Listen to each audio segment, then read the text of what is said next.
Welcome, everyone, to this Completely Unnecessary podcast for, well, Wednesday, June 3rd, 2020, alongside Ian Ferguson. I'm Pat Contry. Today in the show, we're going to be talking about some video game and tech goodness. A new NES prototype was saved. Google Stadia update about them going a little bit over their heads. The Atari RetroPie, not shocked. Patreon poll, Q&A. Real quick, we recorded something separate from this before. You can listen to it concerning the protests the past week and the death of George Floyd. If you want to listen to that, we wanted to keep it separate from this, but you know, you can listen to that if you like. It's a separate podcast.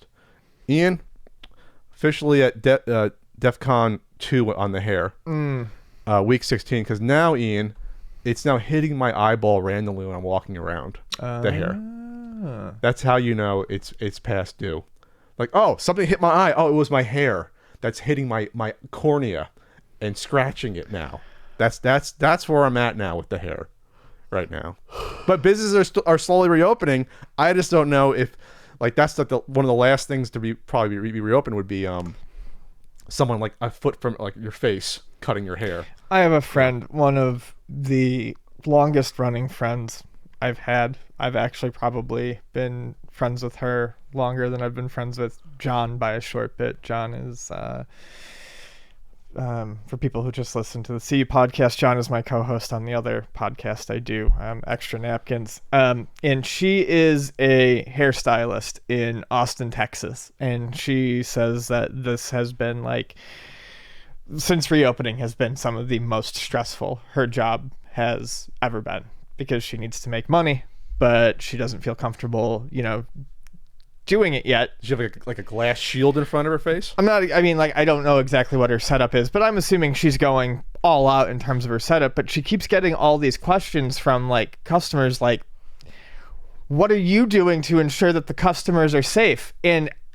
it's infuriating. Like, she's doing everything she can, but it's not foolproof. It's not foolproof. And if you're that concerned, then stay home and don't get a haircut. Cut your own hair then. Yeah. Cut your own hair.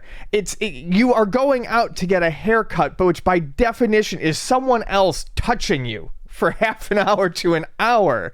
Like, what are you doing? You can't just pass all the responsibility off to someone else.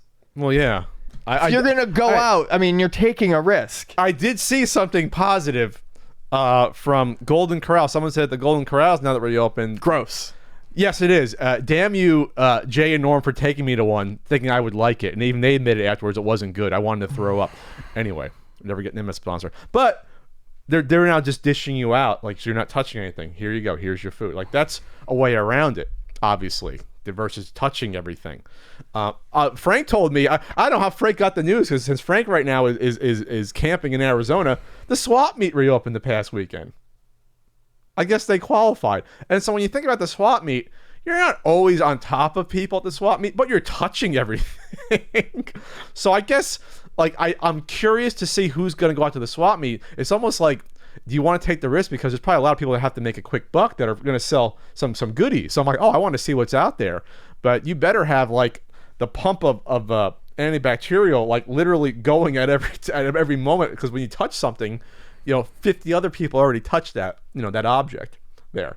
But yeah, but that's where we're at right now. Yeah, I don't know. Sanitize. That's if you're gonna go out and do that sort of shopping, sanitize, I suppose. Sanitize and wear a mask, and you know, get those deals, I guess. So Sony postponed their PS5 event with everything going on, which was the right move. It was the right move. You can't. It's kind of hard to have a sort of a joyous, hey, our new tech's out. and try to like not think that anything else is happening. Don't pay attention to the riots, just pay attention to our new tech. But that's not what Sony did. Sony postponed it, and I think that was a very good idea. They want their tech announcement to be happy. They don't want to overshadow anything important going on. And I mean, from a purely cynical marketing standpoint, it's not going to be good marketing for them. I mean, no one's going to notice. So there's, I mean, all the reasons for them doing this are, like I said, some more cynical than others, some not. I think it's a good idea that they postponed it. A lot of really shitty fucking gamers didn't, though. There are gamers out there that some of them are shitty, really? Yeah. We haven't encountered that ever before. No, we've never encountered that. They're totally, I thought they were just totally selfless beings. Yeah. They're totally just... Yeah, I got to say it was very disappointing to, go and wade into the comments sections on Twitter and Are you shocked, Ian? And on, no, I'm not shocked. It was just, it's fucking disappointing. People acting like, it's very important that this is, talked about when it was supposed to be talked about, saying that, it doesn't matter, what's going on in the world, saying that Sony needs to stay out of politics. I want to know what these people do for a job so I can go tell them to stick to whatever the fuck it is they do for a job instead of politics, which I think is probably just shitting their pants in their mother's basement. Well, some of them probably. Some of them. So, this isn't all gamers, okay? Yeah, I get it. I'm just saying it's disappointing to see every single time that this happens. Well, our careers are already over for like, a good year and a half at least, so I don't... our opinion doesn't matter anyway. But it's disgusting. Calm the fuck down. You'll get your PlayStation 5 information. Yeah, even when there was world wars going on, there was still entertainment happening in countries. You still had like movies come out in play. So like you're gonna get your entertainment. This isn't as bad as World War II.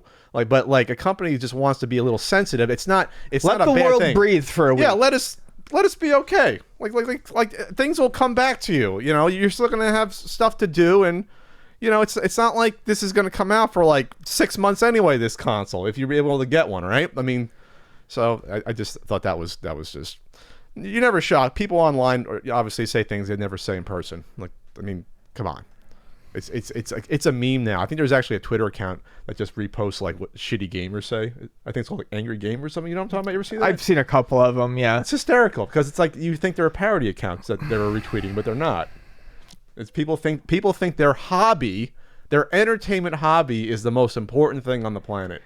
I think it's funny. And then Evo, an organization that the more I pay attention to, I like Evo, and the people behind Evo seem to be pretty good. And Evo, came out, made a statement, and a lot of companies are just making statements. They're backing it up with money donated here, there, and the next thing. And a lot of the responses to Evo doing that were good, but there's still people in there who just, if anything makes them uncomfortable, they don't want to hear about it. They feel like they need to be in this bubble, and that's not how the world works. Like, things don't stay separate. Sometimes food on the plate touches and things mix. I try to liken to it because when people say like, I don't like you guys talking about politics or what have you. Well, first of all, then unfucking follow me. Well, yeah. Well, first of all, stop listening. You have a choice, but it's like, well, a lot of times it's politics you disagree with. Versus, well, that's always my thing. Keep politics out. You don't say that when they're politics you agree with. In a small a minority of responses defense, there probably are some that say, I don't want to hear any politics at all because I want to be in that bubble. Like, sure. I just want to be in this bubble for entertainment. But those are people that are apolitical and don't, they don't ever think about politics anyway. And I never understand how you can't think about politics at all since it affects your life. Like, I just don't understand how you don't keep track of things. I just don't understand it. Like if there was like an alien invasion happening, and we'll just say the aliens were vaporizing everyone who was born on like a day of the month that was like 3, 6, or 9, we'll just say, right? Mm-hmm. So you're wiping out like 25% of the population. You expect us not to talk about something like that? Like, hey, Ian, we're not going to talk about something horrible happening that we think is bad. Is there a point that even someone to say don't talk about politics where you are allowed to talk about politics? Like, if there's like a nuclear bomb dropped on like the state of Wyoming, are we allowed to talk about that or no? Like, where's that line for you where things aren't. You know what I mean? Like I don't understand. Like, is there a line at all? It's weird. We're people after all. Anyway, so another people forget that though. I think is something we're not that just people that are here to dance. As that puppets. is also something that I've thought about a lot over the past few weeks. Not just the rioting but during the pandemic too.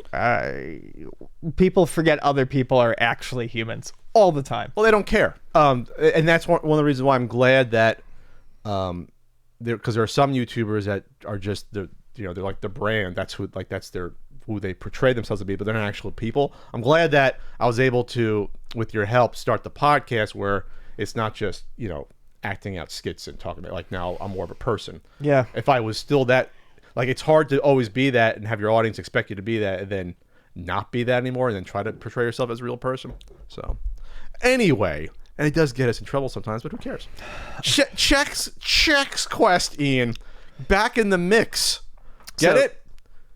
Chex Quest is... You get it, Ian?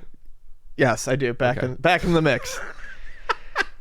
I do love Chex Mix. Do you really? I don't think I ever had it growing up. Fuck, it's delicious. My grandma used to make the best Chex Mix.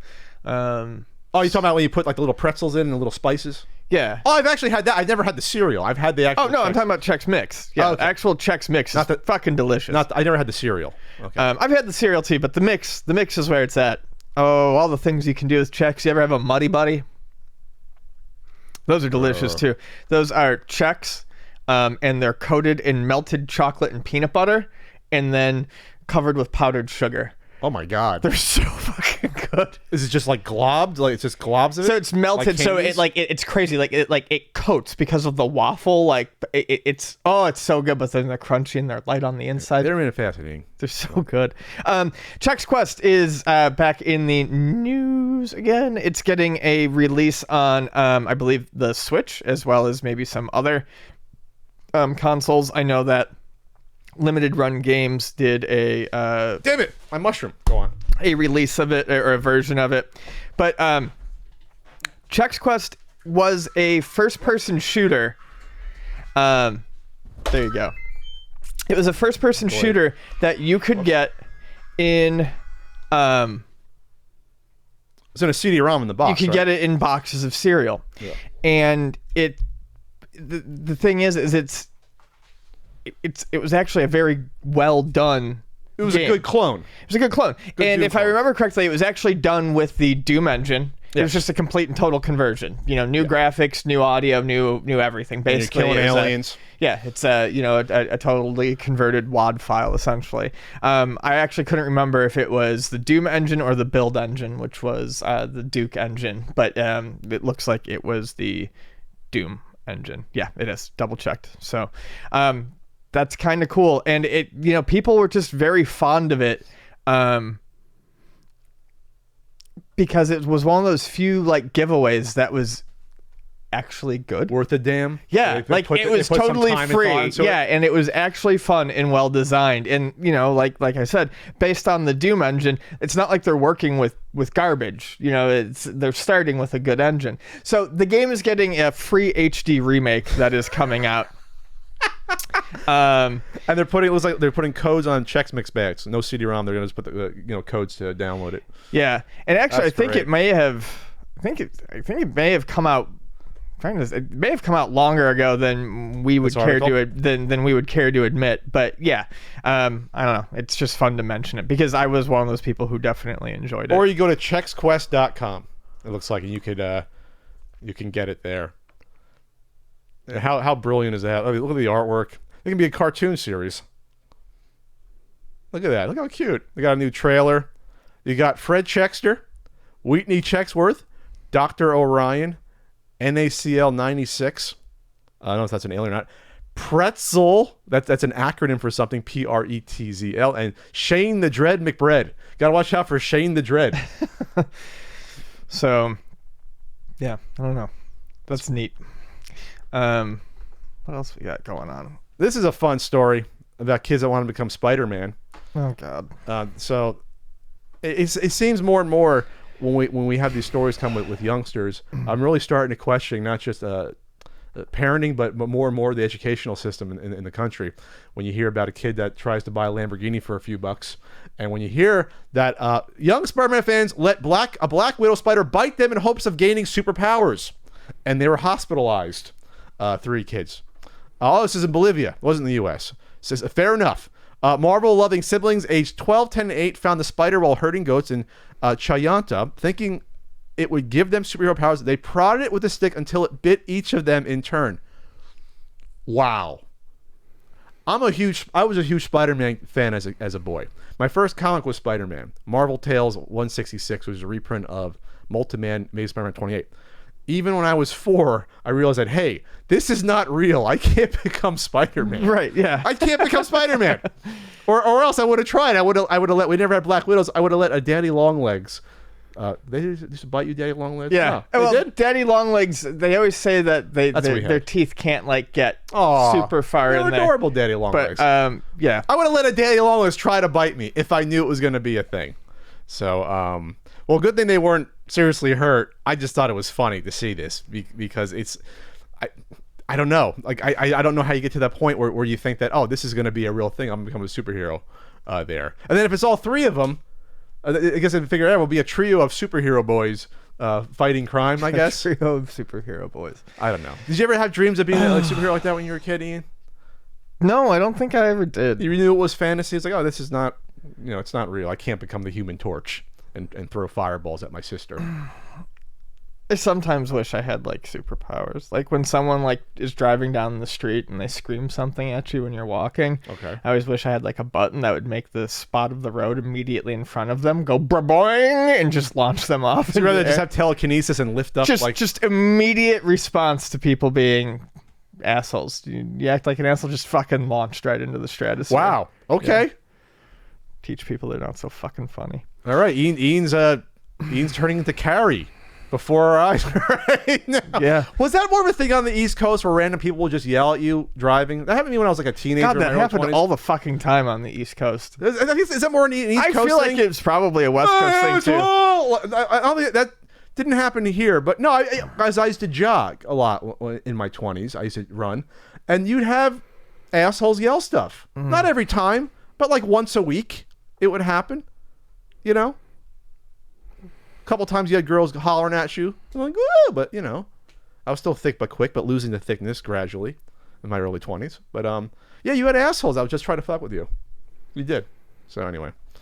And then we don't have it. There's a book Kickstarter I want to talk about for Supercade. So, it's Supercade, A Visual History of Video Game Age, 85 to 2001. This is a sequel to a first book that came out about 20 years ago that was, I think, mid 70s to, I guess, 84, where it's a photography book, right? It's a visual sort of history of photographs of arcade machines and things like that, and I guess consoles. And it's a photography book and digital art book, but it looks like it's well done. It's on Kickstarter right now. It already reached the goal, with a month ago almost. It reached its goal, so it's going to happen. And I don't know. I just like the book. I should probably pick up the original book before this podcast comes out because the price will go up because it's probably been out of print forever. I should probably pick it up. Yeah, I would say get it, but yeah, it looks like it's going to be a good one. It's going to be 450 full color pages. That's a sweet spot. 450 pages. I know that. And it's going to ship fall 2021 to coincide with the 20th anniversary of the original Supercade, which was released September 2001. Is that already going to be 20 years next year? Holy shit. Yeah, I don't have much more to say about it. I just like some of these art books. I own a couple of the I have the Sega Master System Bitmap books one. So yeah, it's good. It's good to add books to the library here. And there's a limited edition where you get both volumes as well. Maybe I'll just do that with a slip case there. Huh. Interesting. And our buddy Chris Kohler is one of the contributors. Mike Mika. And a bunch of other folks on here that I'm not familiar with. But anyway. All right, check out that Kickstarter. For sure. Anything else you want to jam into this somewhat short intro? Only 20 minutes? Usually No. It's been 35 minutes long. What's been going on? No, I'm good. You're good? All right.